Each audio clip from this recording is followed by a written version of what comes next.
बिस्मिल्लाहिर्रहमानिर्रहीम। अस्सलाम वालेकुम स्टूडेंट्स, आई होप आप सब खैरियत से होंगे। आज की वीडियो का टॉपिक है कॉलोनियलिज़म। कॉलोनियलिज़म क्या है, आज की वीडियो में डिस्कस करेंगे। हिस्ट्री ऑफ कॉलोनियलिज़म को देखेंगे। उसके अलावा what was the purpose of colonialism and types of colonialism को वन बाय वन समझेंगे। आज की वीडियो भी काफ़ी हेल्पफुल होगी आप लोगों के लिए, लेकिन इस वीडियो को देखने से पहले आपको प्रीवियस वीडियो देखनी है जो कि इंपीरियलिज़म पे बेस्ड है। आई बटन पे क्लिक करके आप वो वीडियो देख सकते हैं। उसके अलावा मैं उस वीडियो का लिंक डिस्क्रिप्शन बॉक्स में डाल दूंगी, आप वहाँ से भी वीडियो वॉच कर सकते हैं। आज की वीडियो को शुरू करते हैं। The word colonialism comes from the Roman word colonia which means farm or settlement. Farm का मतलब है अजारे पर देना, रखना, इंतज़ाम करना, मुकर्रर करना, जबकि सेटलमेंट का मतलब है क़याम करना, ठहरना, रुकना। And refer to Romans who settled in others lands but still retained their citizenship।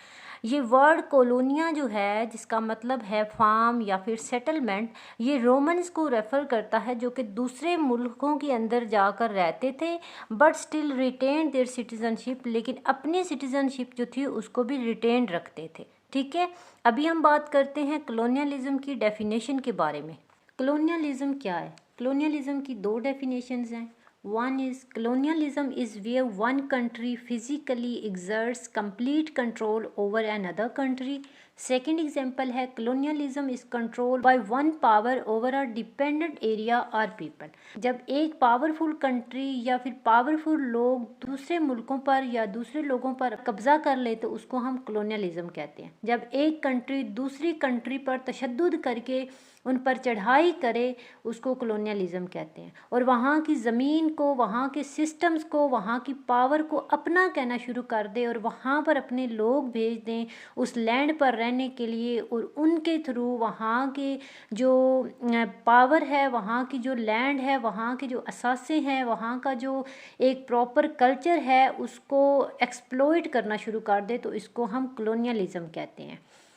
Colonial logic क्या है कि कोई भी ज़मीन तब तक वजूद में नहीं आती जब तक वाइट यूरोपियंस उसको टेस्टिफाई ना कर ले, यानी कि जब तक वाइट पीपल, जिनको हम अंग्रेज़ कहते हैं, वो उस ज़मीन को टेस्टिफाई ना कर लें तब तक कोई ज़मीन भी वो वजूद में नहीं आती।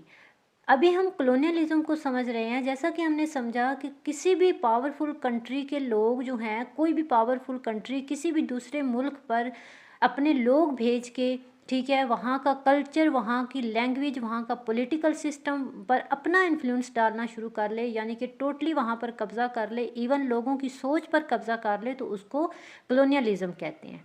Practice of dominance is colonialism. जब हम प्रैक्टिकली वहाँ जाके किसी भी मुल्क में, किसी भी जगह पे, किसी भी इलाके में जाके वहाँ पे कब्ज़ा करते हैं, वहाँ के जो कल्चर है, लैंग्वेज है, पॉलिटिकल सिस्टम है, उसको अपना इन्फ्लुएंस देते हैं, वहाँ पर जाके उसको प्रैक्टिस करते हैं, तो उसको हम कॉलोनियलिज़म कहते हैं।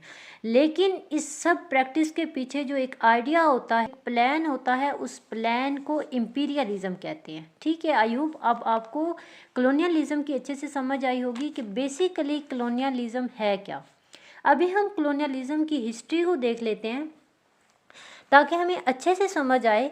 अगर हम कॉलोनियलिज़म की हिस्ट्री को पढ़ें तो हमें पता चलता है कि 1550 से कॉलोनियलिज़म को प्रैक्टिस किया जा रहा है। जब एंशियंट ग्रीक, एंशियंट रोमन और एंशियंट इजिप्ट ने अपना कंट्रोल, अपनी पावर दूसरे लो कंट्रीज़ के ऊपर, नॉन कंटीजियस कंट्रीज़ पर करना शुरू किया, अपनी मिलिट्री पावर को यूज़ किया। अपनी मिलिट्री पावर को यूज़ करते हुए उन्होंने अपनी कॉलोनीज़ बनाना स्टार्ट कर दी, वहाँ के लोगों की स्किल्स को, वहाँ के रिसोर्सेज को यूज़ करना शुरू किया, वहाँ की स्किल्स को, रिसोर्सेज को यूज़ करते हुए अपनी एम्पायर्स को मज़ीद एक्सपेंड करते रहे।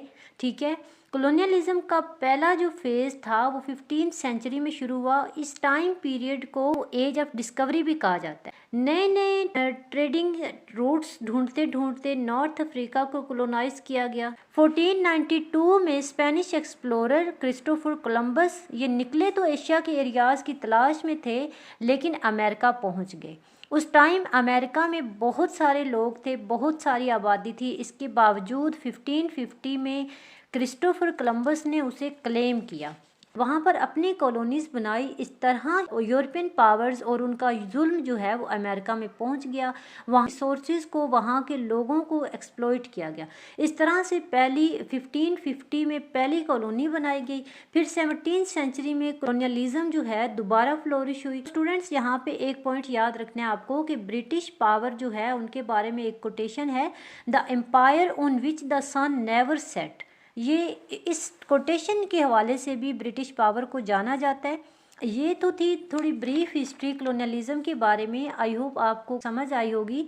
अभी हम बात करते हैं what was the purpose of colonialism. Colonialism का बेसिकली पर्पस क्या था, उनकी मोटिवेशन क्या थी। Colonialism has many purposes but generally a country wish to become wealthier, more secure और स्प्रेड इट्स कल्चर और रिलीजन। यानी हम यूँ भी कह सकते हैं कि इनका पर्पस, इनकी मोटिवेशन गॉड, ग्लोरी और गॉड था। गॉड मीन इनको लगता था कि इनका फ़र्ज़ है कि अपने दीन को पूरी दुनिया में फैलाना, क्रिश्चियनिटी को स्प्रेड करना, लोग जो हैं दूसरी कंट्रीज़ के जो लोग हैं उनको उनके दीन से हटाना और उनको क्रिश्चियनिटी की तरफ लेके आना, ये उनका फ़र्ज़ है, ठीक है। और गोल्ड किस तरह से, यानी कि दूसरों की जो रिसोर्सेज हैं उनको एक्सप्लॉइट करना, उनको यूज़ करना, अपनी इकोनॉमी को बेहतर बनाना, अपनी वेल्थ को बढ़ाना, खुद की एहसास से ज़्यादा करना, खुद की जो पावर है उसको एक्सपेंड करना, खुद को ज़्यादा जो है वो वेल्थियर बनाना, दूसरों को नीचा करना, दूसरों के एहसासों को, दूसरों के रिसोर्सेज को, दूसरों की जो पावर है उसको यूज़ करना। नेक्स्ट है ग्लोरी, यानी कि दूसरे मुल्कों के साथ compete करना, अपनी पावर को दिखाना, खुद को ज़्यादा बेहतर बनाना, खुद को ज़्यादा पावरफुल समझना, पावरफुल साबित करना, खुद को सुपीरियर बनाना हर लिहाज से। यही उनकी मोटिवेशन थे और यही उनके पर्पस थे। अभी हम बात करते हैं टाइप्स ऑफ कॉलोनियलिज्म के बारे में। कॉलोनियलिज्म को डिफरेंट स्ट्रेटजीज और ऑब्जेक्टिव की बेस पर डिफरेंट टाइप्स में कैटेगराइज किया गया है। फर्स्ट टाइप है हमारे पास सेटलर कॉलोनियलिज्म। सेटलर कॉलोनियलिज्म क्या है, सेटलर को समझना ज़रूरी है। A settler is any non indigenous person living in a settler colonial state. एक गैर मकामी शख्स जो किसी दूसरे मुल्क में या जगह पर कब्जा कर ले। जब यूरोपियन पावर्स दूसरे कंट्रीज़ में जाकर वहाँ पर काबिज हो गए तो वहाँ जाकर ज़बरदस्ती करने लगे लोगों के साथ, उनकी सेल्फ रिस्पेक्ट को रोंदने लगे, उनके कल्चर, उनकी रसूमात, उनका रहन सहन टोटली कंट्रोल करने लगे। यानी उनके रिलीजन्स को, उनके कल्चर को, उनको इस चीज़ से फ़र्क नहीं पड़ता था कि उनका कल्चर क्या है, उनका रिलीजस क्या है, ठीक है। वहाँ पर वो सिर्फ दौलत कमाना उनका पर्पस था। उनके मुताबिक ये गॉड ग्रांटेड राइट है उनका, यानी उनको लगता है कि ये उनका हक है और वो अपने हक को इस्तेमाल कर रहे हैं, ठीक है। वो अपना हक समझकर उन पर कब्जा करते हैं और हर तरह से उनको एक्सप्लॉइट करते हैं। नेक्स्ट टाइप है एक्सप्लॉइटेशन कॉलोनियलिज्म। कॉलोनियलिज्म का प्राइमरी गोल ही एक्सप्लॉइटेशन था। दूसरे लोगों को, दूसरे इलाकों को, दूसरे कंट्रीज़ के नेचुरल रिसोर्सेज को और वहाँ की लेबर को एक्सप्लॉइट करना अपने फ़ायदे के लिए। उस जगह को, उसकी लैंग्वेज को, उसके कल्चर को, उसके रिलीजस को, उसकी हिस्ट्री को एक्सप्लॉइट करना, उसको बदलना चाहा, टोटली वहाँ पर अपना रूल करना चाहा। नेक्स्ट टाइप आती है प्लांटेशन कॉलोनियलिज्म। प्लांटेशन कॉलोनियलिज्म भी एक्सप्लॉइटेशन की तरह ही है। इसमें उन फसलों की काश्तकारी करना है जिससे ज़्यादा फ़ायदा हासिल हो, यानी कि इलाकों को, जगहों को एक्सप्लॉइट करने के बजाय, उनके ऊपर कब्ज़ा जमाने के बजाय वहाँ पर प्लांटेशन की जाती थी, फसलों की काश्तकारी, जिससे ज़्यादा फ़ायदा हासिल हो। एग्रीकल्चरल प्लांटेशन के लिए वहाँ की लेबर को एक्सप्लॉइट किया जाता था, जैसा कि गन्ने की और तंबाकू की काश्तकारी, यानी कि एक्सपोर्ट करके भी दौलत को जमा करना और वहाँ की लेबर को एक्सप्लॉइट करना, यानी कि अपने फ़ायदे के लिए प्लांटेशन करना। ये भी एक टाइप है कॉलोनियलिज्म की। नेक्स्ट टाइप है ट्रेड कॉलोनियलिज्म।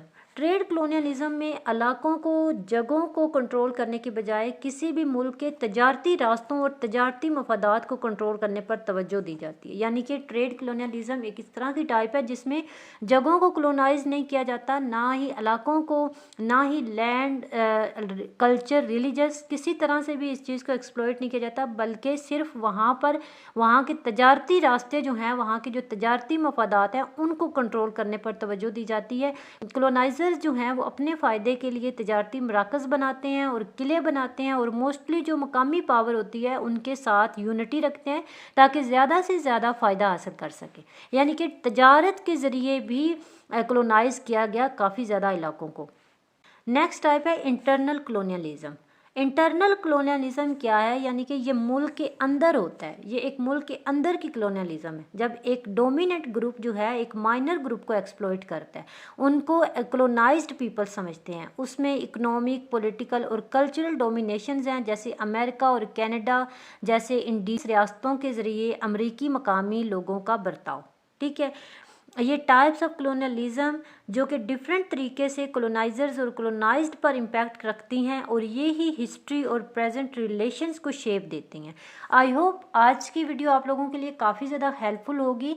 मैंने कोशिश की है कि मैं आप लोगों को कलोनियलिज्म का एक कंप्लीट कॉन्सेप्ट दे सकूं। आई होप आपको वीडियो अच्छी लगी होगी। अगर वीडियो अच्छी लगी है तो चैनल को सब्सक्राइब कर लें, वीडियो को लाइक कर दें, दोस्तों के साथ शेयर कर दें ताकि उनको भी इससे फ़ायदा हासिल हो। कल मिलते हैं अगली वीडियो में। अल्लाह हाफिज़।